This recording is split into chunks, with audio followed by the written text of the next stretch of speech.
اللهم صل وسلم وبارك عليه. اللهم صل وسلم وبارك عليه.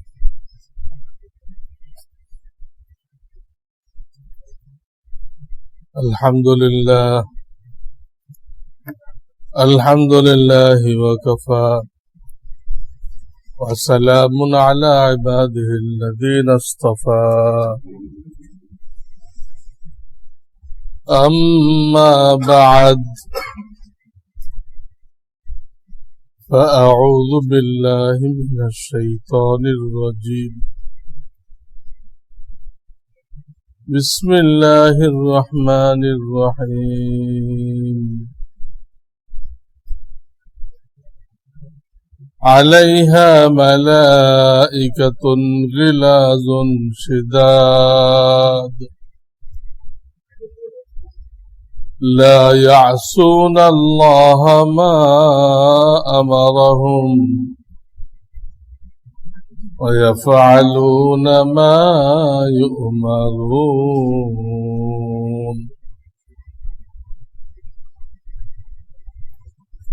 وقال النبي صلى الله عليه وسلم: وإن الملائكة لتضع أجنحتها رضا لطالب العلم، أو كما قال عليه الصلاة والسلام. मोहतरम हाजिरीन,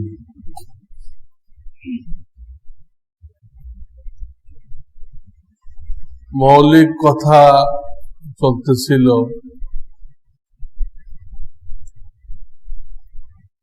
যে আমাদের দ্বীন ইসলামের মধ্যে সবচেয়ে মূল্যবান জিনিস হলো ঈমান। এর উপরে আর কিচ্ছু নেই।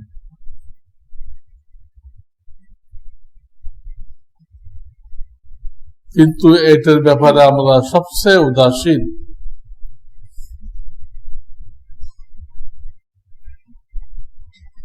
আমরা ধারণা করে বসে আছি আমরা তো মুমিন,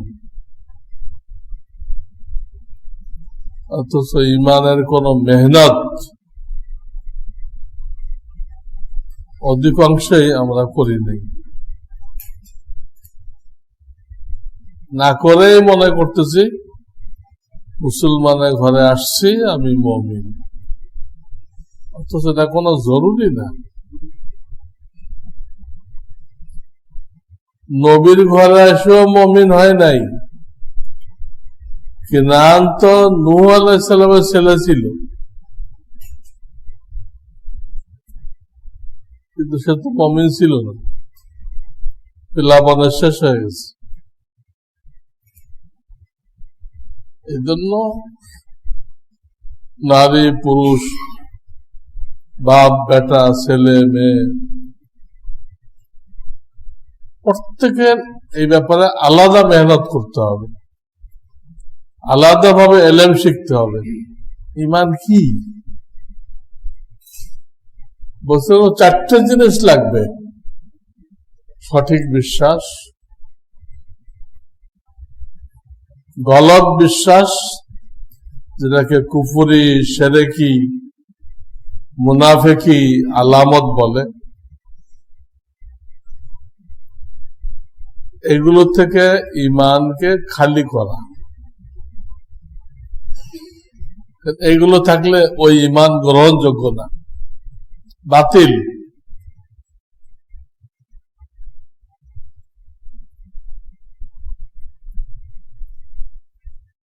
তিন নম্বরে বলছিলাম এই ঈমানকে মেহনত করে, দাওয়াতের লাইনে মেহনত করে পাহাড়ের চেয়ে মজবুত করতে হবে। অনেক পাহাড় সম্পর্কে জানা গেছে সেটা সরে গেছে, যে জায়গায় ছিল ওই জায়গায় নেই।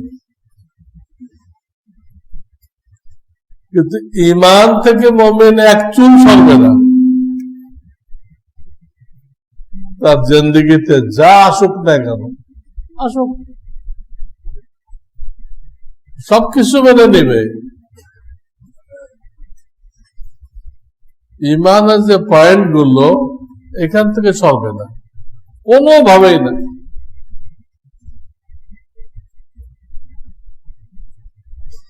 আল্লাহ পরীক্ষা নেবেন আমরা কতটুকু আল্লাহর আশেক, আল্লাহ জানেন, কিন্তু তিনি জানার উপরে ক্ষান্ত হবেন না, সরে জমিনে দেখবেন, দুনিয়ার মানুষকে সাক্ষী বানাইবেন। নবীজি সাল্লাল্লাহু আলাইহি ওয়াসাল্লাম তার কলিজার টুকরা ইমাম হুসাইন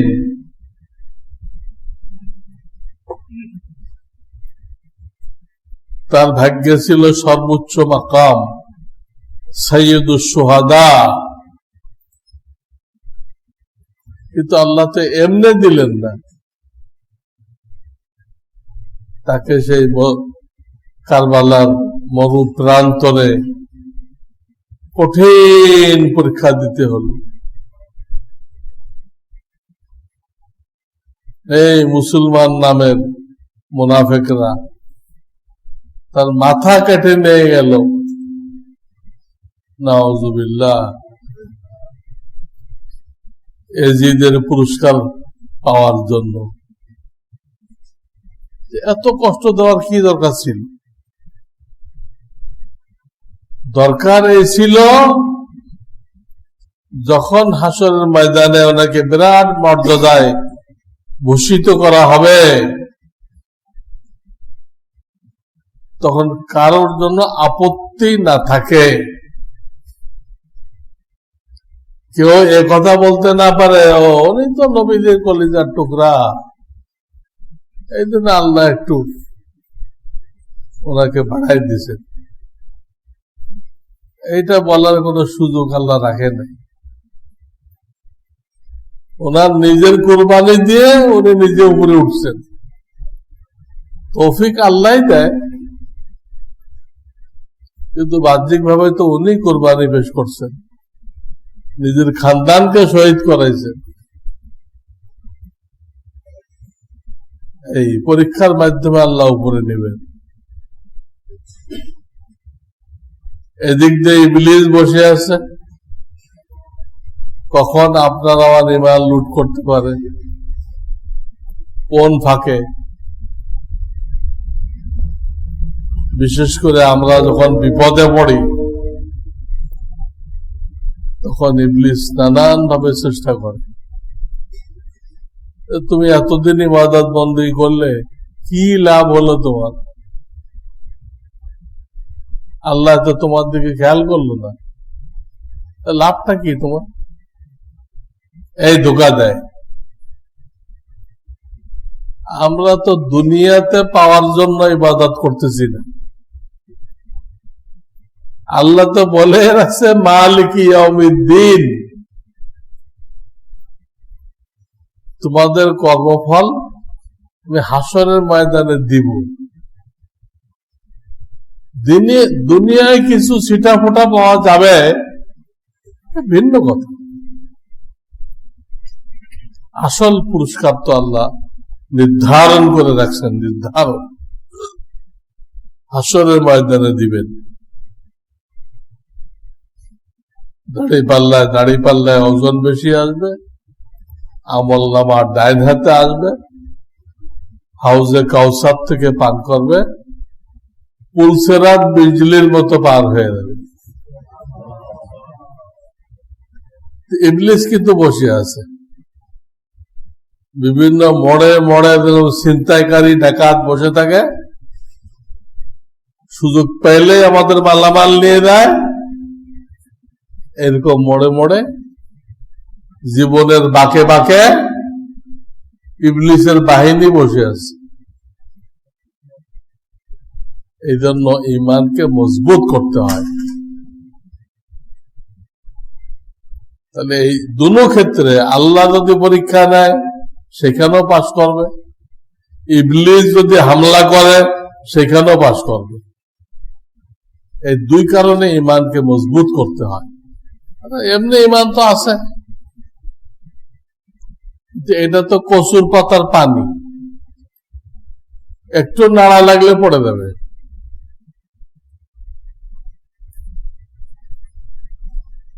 আর এটিকে মজবুত করলে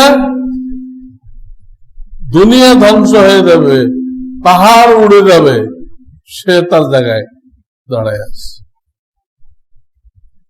হযরত আলী রাদিয়াল্লাহু তাআলা বলেন যে জান্নাত জাহান্নাম যদি আমাদের সামনে এখন আনা হয় তা আমাদের এই ব্যাপারে ইয়াকিন আর বাড়বে না। নবীজি আমাদেরকে নিয়ে এমন মেহনত করেছেন ইমানের লাইনে যে এখন তো জান্নাত জাহান্নাম আমরা দেখি নাই, যদি আমাদের সামনে পেশ করা হয় ওটা দেখার পরে ইমান আর বাড়বে না। বাড়ার তোর জায়গা নেই তো, বাড়ার যেটুকু সুযোগ ছিল পুরাটা তাদের হাসিল হয়ে গেছে। নীল দরিয়ার নামে চিঠি লিখতে পারে, দরিয়ায় চিঠি পড়তে পারে, আর নদীর স্রোত চলতেছে তার উপর দিয়ে যাইতে পারে। তো সাহাবাদের ইমানই শক্তি। 4 নম্বরে বলেছিলাম ভালো করে কলবে বসাইতে হবে, এই বিশ্বাসের উপরে মৃত্যু পর্যন্ত কায়েম থাকতে হবে। 1 সেকেন্ডের জন্য এখান থেকে সরে আসা যাবে না। অন্য কোন বিশ্বাস 1 সেকেন্ডের জন্য অবলম্বন করা যাবে না। আজকাল মুসলমানরা সমান মন্দিরে যেতেছে, হিন্দুদের বড়দিনে হিন্দু পেতেছি, খ্রিস্টানদের বড়দিনে যেতেছে, সবটাতে আছে, অনেক লিখসারও দিচ্ছে, কিছুই মনে করতেছে না। আমার ইমান তো ঠিক আছে।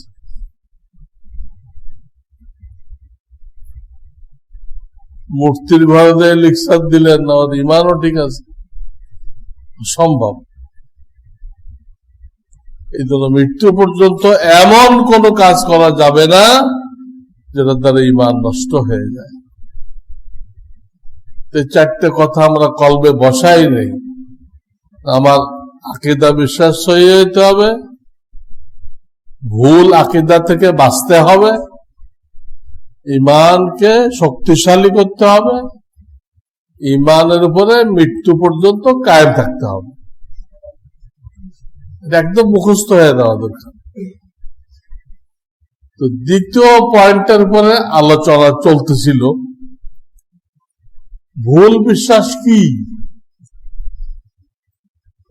গত জুমায় আল্লাহর মেহরবানি আল্লাহ তাআলার ব্যাপারে আমি কিছু আলোচনা করেছিলাম। আল্লাহকে এক মানতে হবে, তার 4টা দিক আছে, 4টা সাইডে, 4টা দিক দিয়ে আল্লাহকে এক মানতে হবে। কোন একটাই উল্টা হয়ে গেলে আল্লাহকে মানা হলো না। তাওহীদ ফিল জাত, তাওহীদ ফিল রুবুবিয়্যাত, তাওহীদ ফিল উলুহিয়্যাত, তাওহীদ ফিল আসমাই ওয়াস সিফাত। গত জমায় ব্যাখ্যা করেছি আল্লাহ সত্তা এক। 2 নম্বরে আমার পালনেওয়ালা, যত কিছু দিচ্ছেন তিনি, কারো মাধ্যমে আসতে পারে কিন্তু ওটা আল্লাহর ফয়সালা হয়েছে তাই লোকটা দিচ্ছে, ওই লোক দেনেওয়ালা না। পালনেওয়ালা আল্লাহ। কিন্তু তিনি পর্দার আড়ালে। এই জায়গায় বান্দার পরীক্ষা। মাধ্যমকে বিশ্বাস করে না পর্দার আড়ালে আল্লাহ সবকিছু করতেছে সেটাকে বিশ্বাস করে, এই জায়গায় পরীক্ষা। এখানে আমরা ফেল হয়ে যাই। মুখে বলি একটা, কিন্তু সাথে কিন্তু লাগাই দিই। কিন্তু আল্লাহ তো পালে, কিন্তু দোকান তো থাকতে হবে। আল্লাহ তো পালে, কিন্তু চাকরি থাকতে হবে। কিন্তু লাগাই দিলে আর এই তৌহিদ থাকলো না।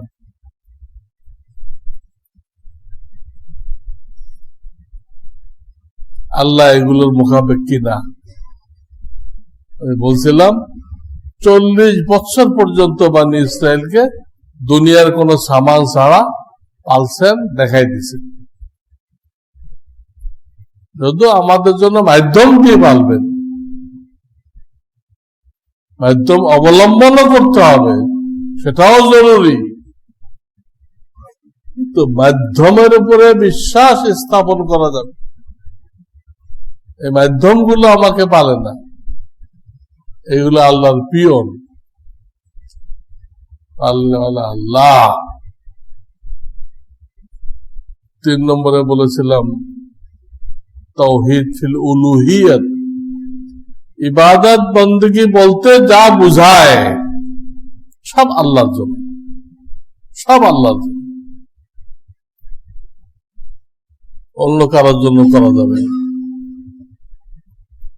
পীরের নামে মান্নত করে, পীরের নামে জবাই করে, পীরের পায়ে সেজদা করে, পীরের কবর তওয়াব করে, সব ইবাদত। পীরের কাছে এই যে আজমির যায় লোকেরা, ওখানে ওনার কাছে প্রার্থনা করে, মনের হাজত পেশ করে। প্রার্থনা তো ইবাদত, খালি ইবাদত না, এটাকে মুখুল ইবাদত বলা হয়েছে, ইবাদতের সারাংশ। আর দোয়া ও মুখুল ইবাদত। আমরা নামাজ রোজা যা করি, উদ্দেশ্য তো আল্লাহর সামনে নিজেকে বিনয়ী করা, ছোট করা। সমস্ত ইবাদত দ্বারা এটাই উদ্দেশ্য, তোমাকে ছোট করো। তোমার নাক জমিনে ঘষো, আমি তুচ্ছ, আমার কোনো কিছু নেই। আমার যদি কিছু ভালো থাকে আল্লাহ তুমি দিয়ে রাখছো, তোমার দাও, আমার না। আয়নার মধ্যে সূর্যের আলো পড়ে না, ওই আলোটা আবার বিভিন্ন দিকে ঘোরানো যায়। আয়না যদি মনে করে এটা আমার নিজস্ব আলো, ভুল। আয়নার থেকে, সূর্য থেকে ঘোরায় ধরলে ওই আলো আর থাকবে না। তো আমাদের মধ্যে কোন গুণ যদি দেখা যায়, ওটা আল্লাহর পক্ষ থেকেই দেওয়া। নিজের মনে করা আমি এটা অর্জন করছি ব্যক্তিগত ভাবে, গলত।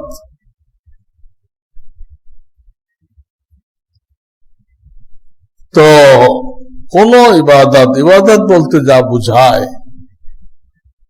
কাউকে করা যাবে না। এমনকি অনেকে মুরব্বীদেরকে কদমবুসি করে, পায়ে হাত দিয়ে সালাম করে।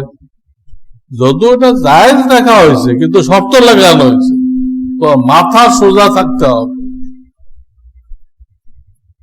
মাথা ঝুঁকে করবো তো না জায়েজ।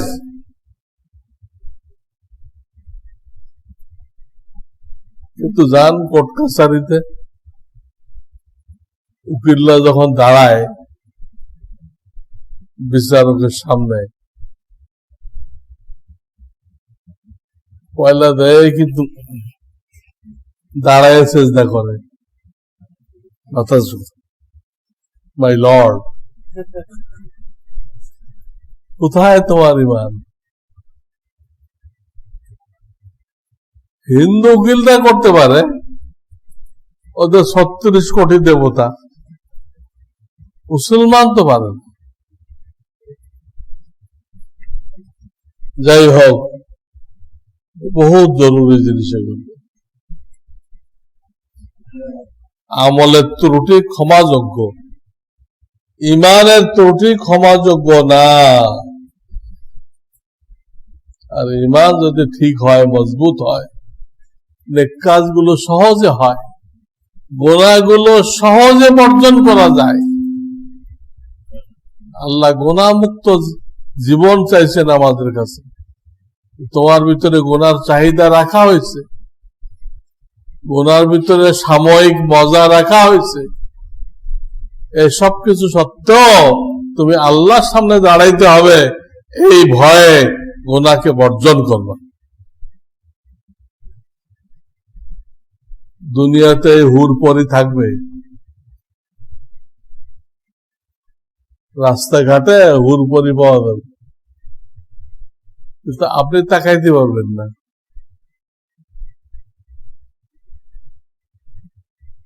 এইগুলো সর্বোচ্চ শিক্ষা নিয়ে তসলিমা নাসরিন হয়েছে। সর্বোচ্চ শিক্ষা নিয়ে আল্লাহকে চেনে নাই। ইংরেজদের সিলেবাস, আল্লাহ দুশ্মনের সিলেবাস পড়ে আমাদের মেয়েরা সর্বোচ্চ ডিগ্রি নিয়ে তারপর কি হয়েছে? তসলিমা নাসরিন। তাদের স্লোগান কি? দেহ আমার, সিদ্ধান্ত আমার। আজকে সংক্ষেপে যে বিষয় বলতে চাই, ইমানের পয়েন্টগুলোর ভিতরে দ্বিতীয় যে পয়েন্ট, আমানতু বিল্লাহি ওয়া মালাইকাতিহি, দ্বিতীয় পয়েন্ট কি? ফেরেশতা। এই ফেরেশতার অস্তিত্বকে বিশ্বাস করতে হবে। মৌলিক মাখলুক তিনটা: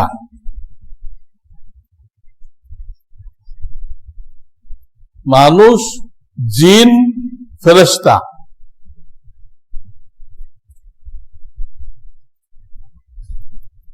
যাদেরকে ইবাদতের দায়িত্ব দেওয়া হয়েছে। আর যত জীবজন্তু দেখতেছেন, এগুলো মানুষের ফায়দার জন্য। আর এই তিনটা হলো ভোগ করবে, নিজের বিবেক দিয়ে আল্লাহর ইবাদত করবে। এই মৌলিক মখলুকের মধ্যে একটা আছে ফেরেশতা। মানুষ মাটির তৈরি, জিন আগুনের তৈরি। জিনকেও মানতে হবে। জিন নামে আল্লাহ কোরআনে একটা সূরা নাযিল করছে। লন্ডন আমেরিকার লোকেরা কিন্তু জিন মানে না, জিন বলতে কিচ্ছু নেই। আমাদের দেশে অনেক লোক বহুদিন ওখানে থাকে, থেকে ওদের গুলো শিখে আসে। আলেমরা কি করতেছে না মানে না, লন্ডন আমেরিকা কি দেখে আসছে। 200 বছর ব্রিটিশের গোলামি করে আমাদের ব্রেন হয়ে গেছে গোলামির ব্রেন। আমরা গোলামি করতে ভালোবাসি। আমরা যে মুসলমান, আমরা স্বাধীন, আমাদের শরীয়ত আছে, আমাদের নবী আমাদের জন্য বিধান বলে দিয়ে গেছেন। আমি আরেকজনেরটা কেন নিচ্ছি? পশ্চিমাদের সাথে দ্বন্দ্ব কোথায় আমাদের? তারা খ্রিস্টান বা ইহুদি, তারা মনে করে তাদের ধর্ম শ্রেষ্ঠ, এবং তারা যে গণতন্ত্র আবিষ্কার করছে, এর উপরে কোনো আদর্শ নেই। তাদের ধর্ম সবার উপরে, তাদের গণতন্ত্রের আদর্শ সবার উপরে, তারা মনে করে, এবং এটাকে বলপূর্বক শক্তি প্রয়োগ করে দুনিয়ার কাঁধে চাপাই দিতে চায়। এটা হলো সংঘাতের মূল। কিন্তু মুসলমানরা তো এটা মানে না যে তোমার খ্রিস্টান ধর্ম আর ইহুদি ধর্ম শ্রেষ্ঠ। কোরআন কইতে ওইগুলো সব বিকৃত হয়ে গেছে।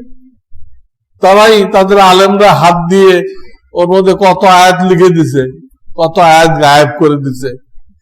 একতুবুনাল কিতাবা বিআইদিহিম। তোমার ধর্ম তো অক্ষুণ্ণ নেই, আর তোমার গণতন্ত্র তো কুফরি তন্ত্র। সেখানে মাথার খুলি গণনা করা হয়, ঘিলু মাপা হয় না। একটা পাগলের ভোটের যে দাম, রাষ্ট্রপতি প্রধান বিচারপতির ভোটের সেই দাম। এটা কোন আকল মানবে যে পাগল মুসি রিক্সাওয়ালা তার ভোটের যে দাম, প্রধানমন্ত্রীর ভোটের, প্রধান বিচারপতির ভোটের এই দাম? তারা এটা বিশ্বাস করে। তারা যে বেকুব, ইন্টারন্যাশনাল বেকুব। তার জন্য একটা পয়েন্ট যথেষ্ট। আমার কাছে বহু পয়েন্ট আছে। গণতন্ত্র কেন কুফরি তন্ত্র? ইংরেজরা এদেশের ক্ষমতা নেওয়া পর্যন্ত এদেশ কোরআন সুন্নাহ দিয়ে চলছে।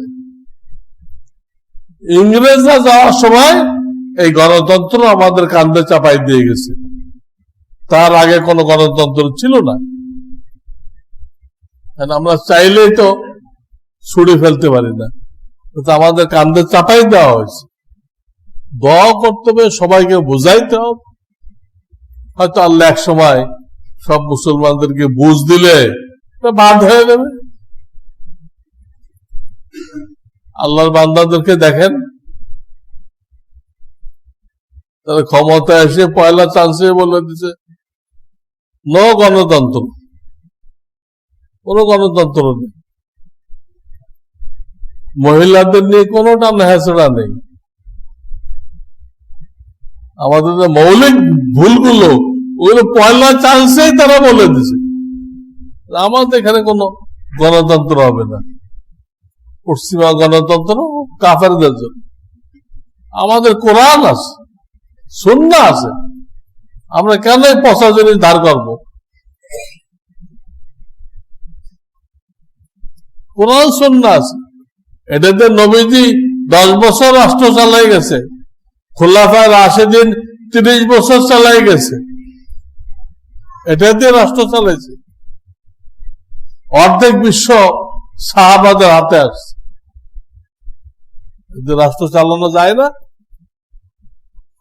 কিন্তু আমরা মুসলমান যারা, আমরা তৈরি হয়েছি ইহুদ নাসারাদের ফ্যাক্টরিতে। ইহুদ নাসারাদের ফ্যাক্টরিতে তৈরি হয়েছে। এই জন্য আমাদের মন মানসিকতা ওদের মতো।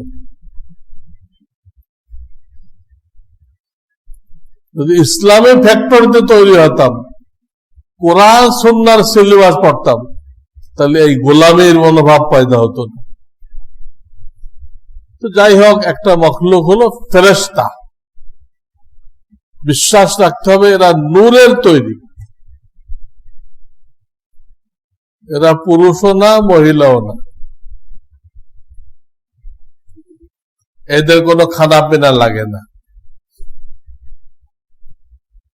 এদের কোনো পেশাব পায়খানা লাগে না। এরা সর্বক্ষণ আল্লাহর আদেশ পালন করতেছে, এক মুহূর্তের জন্য আল্লাহর আদেশকে লঙ্ঘন করে না। এদের মধ্যে 4 জন হলো বেশি উল্লেখযোগ্য: জিবরাইল আলাইহিস সালাম, মিকাইল আলাইহিস সালাম, ইসরাফিল আলাইহিস সালাম, আজরাইল আলাইহিস সালাম। এই 4 জন প্রসিদ্ধ। আর লক্ষ লক্ষ ফেরেশতা আছে, সংখ্যা তো কেউ জানে না। আল্লাহ কোরআনে বলছেন, কাম মিন মালাকিন ফিস সামাওয়াতি ওয়াল আরদ লা তুগনি শাফাআতুহুম শাইআ। কত ফেরেশতা আমি রাখছি আসমানে জমিনে, এই সংখ্যা কেউ বলতে পারবেন, আল্লাহ জানেন। এটা মানতে হবে, এটা ঈমানের অংশ আমাদের প্রত্যেকের সাথে। ফেরেশতাদের একটা কাজ হলো নবীদের কাছে ওহী আনা, আল্লাহর নির্দেশে বৃষ্টি কোথায় দিতে হবে সেই বৃষ্টি কন্ট্রোল করা। কোন ফেরেশতার দায়িত্ব আমাদের দুই কাঁধে আছে, আমাদের নেকি বদি লিখতেছি। কোন ফেরেশতার দায়িত্ব আমাদের জান কবজ করা, আল্লাহর কাছে পৌঁছায় দেওয়া, বিভিন্ন দায়িত্ব দিয়ে রাখছে। কোন ফেরেশতার দায়িত্ব আমাদেরকে হেফাজত করা, এটাকে মানতে হবে। আমি অনেক আগে আপনাদেরকে শোনাইছিলাম,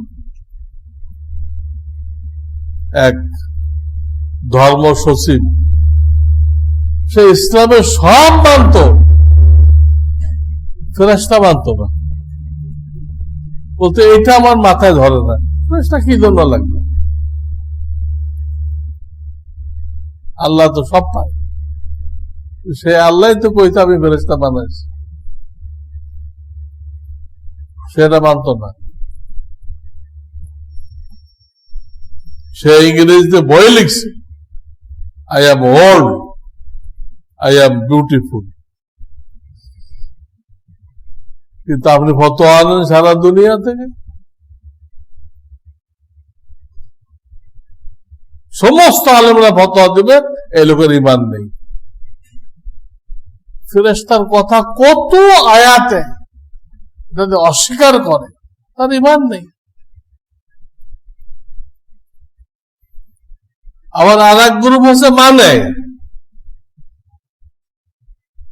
কিন্তু জিবরিল আলাইহিস সালামকে দুশমন মনে করে। যত কমের পরে আযাব আসছে, হ্যাঁ, বিভিন্ন ভাবে আযাব আসছে, ওকে উল্টাই দিছে। কাউকে চিৎকার দিছে ফেরেশতা, চিৎকারে সব কলিজা ফেটে বলে দিছে।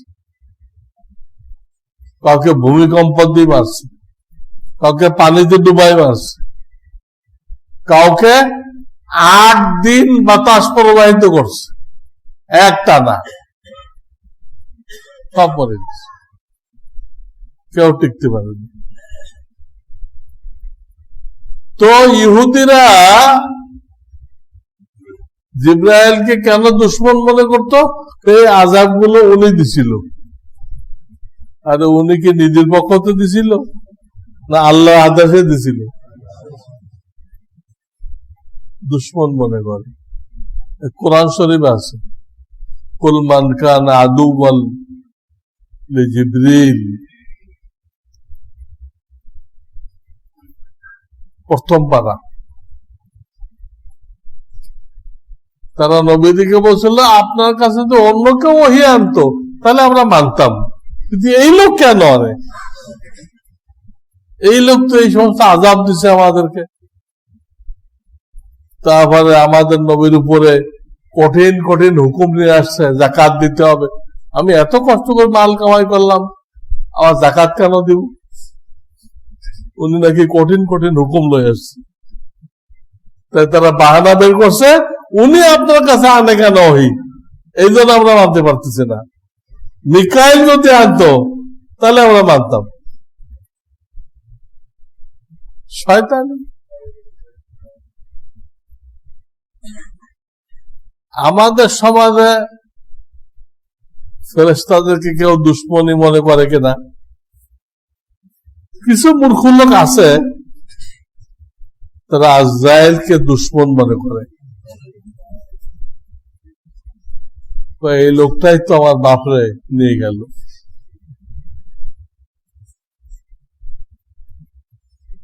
অনেকে মজাক করে বলে বাপ মরে গেছে তাতে কোনো দুঃখ নেই, কিন্তু আজরাইল তোমার বাড়ি চিনে গেল। কখন আমার নাকি ধরে।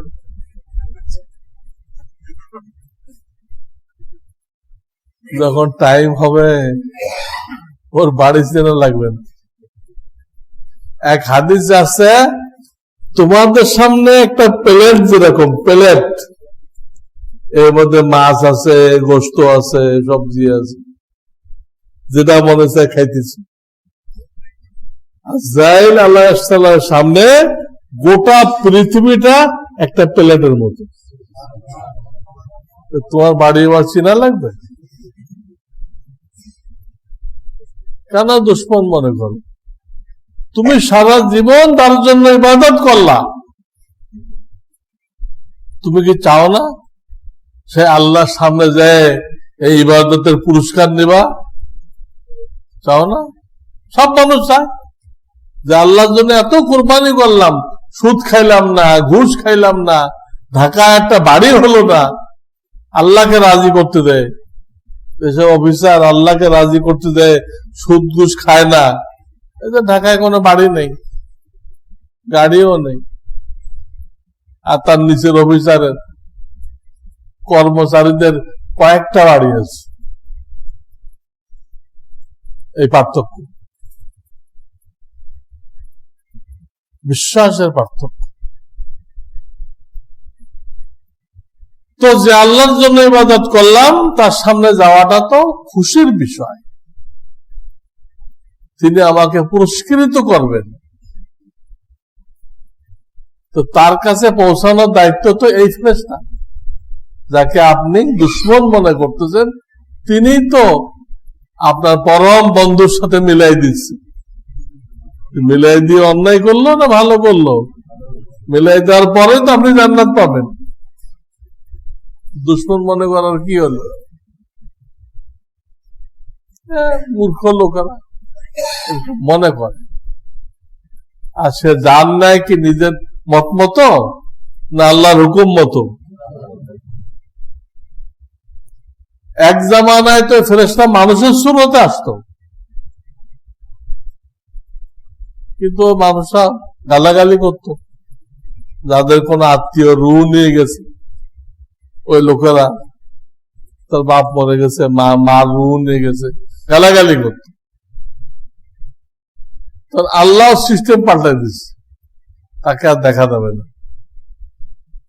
কোন এক জামানায় দেখা যাইত, অনেক বুজুর্গানের দিনের সাথে ফেরেশতাদের কারোর সাথে ইবলিসের মানুষের সুরতে দেখা হয়েছে, মালাকুল মউতের দেখা হয়েছে, সাদ্দাদের সাথে দেখা হয়েছিল না? সাদ্দাদ তার তৈরি বেহেশতে ঢোকার আগে দেখা হয়েছিল। অত্যন্ত ধমক দিছিল, চলো আমি এত কষ্ট বিল্ডিং বানাইলাম, তুমি এখন ডিস্টার্ব করতে এসেছি।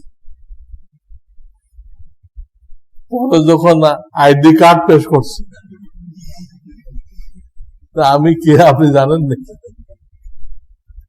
আমি হলো মালাকুল মউত। এখন তো প্রাণে আর পানি নেই, এখন কাকতি মিনতি ভাই একটু সময় দাও, আমি একটা বার চক্কর দিয়ে আসি। না, 1 সেকেন্ড হবে না, তোমার টাইম শেষ। কোথায় গেল সেই সাদ্দাদের দাপট? সারা দুনিয়ার হেরা জওহর এক জায়গায় করছিল।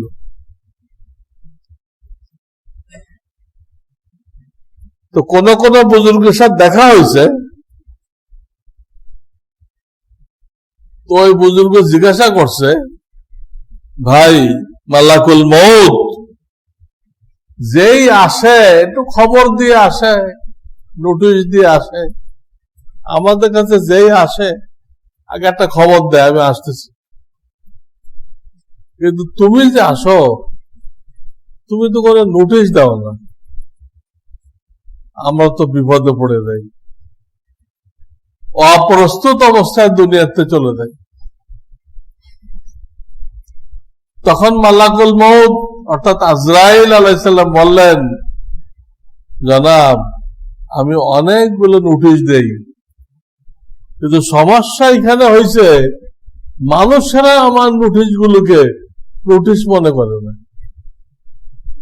অনেকগুলো নোটিশ দেয় আমি, তুমি যখন নানা হয়ে গেলা, এটা আমার নোটিশ, তৈরি হয়ে দাও, সিট খালি করতে হবে, আরো মেহমান আসতেছে। তুমি যখন দাদা হয়ে গেলা, এটাও আমার পক্ষ থেকে নোটিশ। তোমার যখন দাস্ত হয়, বারবার টয়লেটে দৌড়াও, বা এই ধরনের কোন রোগ হয়, করোনা হয়, এটা আমার পক্ষ থেকে নোটিশ। এইভাবে আমি অনেকগুলো নোটিশ দেই। যখন তার চুল সাদা হইতে থাকে, এটাও আমার পক্ষ থেকে নোটিশ। কিন্তু মানুষ এরকম নেমো খারাপ, আমার নোটিশ গুলোকে নোটিশ মনে করে না। সারা জীবন গাফেল ছিল, গাফেলই থাকে। আরো মহা খুশি, দাদা হয়ে গেছি, নানা হয়ে গেছি, মনে হয় কত প্রমোশন হয়ে গেছে। এটা যে সিট ছাড়ার একটা ইঙ্গিত, চেয়ার খালি করতে হবে। চেয়ার খালি করতে হলে আপনি কবরে যাইবেন।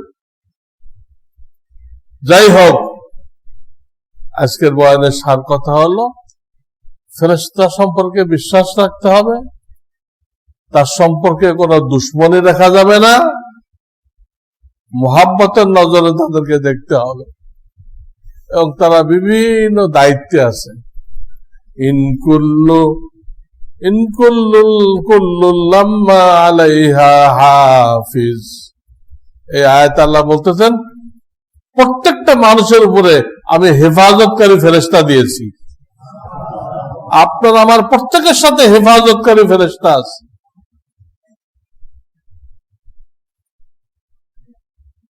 এটা অস্বীকার করা যাবে না, এদিকে দুশ্মন মনে করা যাবে না, তাহলে তার ঈমান বাতিল, ঈমান নষ্ট হয়ে গেল। আল্লাহ রাব্বুল আলামিন আমাদেরকে এই ফেরেশতার উপরে ঈমান আনার তৌফিক দান করেন, এবং এই ব্যাপারে দুনিয়াবাসীতে ভুল করতেছে, এইসব ভুলের থেকে আমাদেরকে হেফাজত করেন। ও আখিরু দাওয়ানা আলহামদুলিল্লাহি রাব্বিল আলামিন।